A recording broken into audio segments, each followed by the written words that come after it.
দেশীয় কাচ্চি বিরিয়ানির স্বাদ পেতে কাতার প্রবাসীদের আর দেশে আসার জন্য অপেক্ষা করতে হবে না। এখন থেকে কাতারেই পাওয়া যাবে দেশীয় কাচ্চি বিরিয়ানি। গত শুক্রবার রাতে রাজধানীর দোহায় মাতার কাদিম ফুড প্যালেস মার্কেটের পাশে কাচ্চি ভাই রেস্টুরেন্টের উদ্বোধন করা হয়।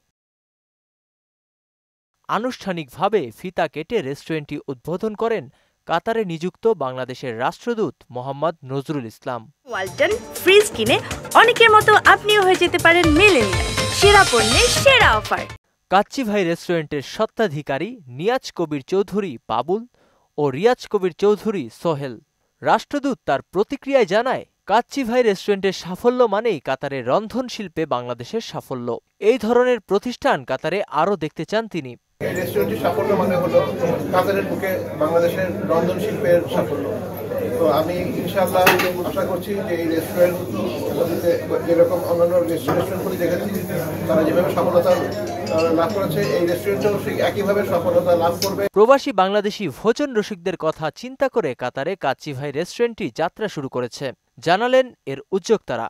আমরা যেন এখানে বাংলাদেশি ফুড নিতে পারি, এই জন্য আমি এই প্রতিষ্ঠানটা তৈরি করছি। এটা বাংলাদেশের পুরান ঢাকা ঐতিহ্যবাহী কাচ্চি ভাই। এটা এখানে ঘরোয়া পরিবেশে ফ্যামিলি নিয়ে সবাই এখানে আসবে, ফ্যামিলিদের জন্য সুব্যবস্থা এখানে আছে। কাচ্চি ভাই রেস্টুরেন্টের উদ্বোধন শেষে ৩,০০০ প্রবাসীকে বিনামূল্যে খাবার বিতরণ করা হয়। নাসিমুল বারী সৌরভ, মোহনা ডিজিটাল।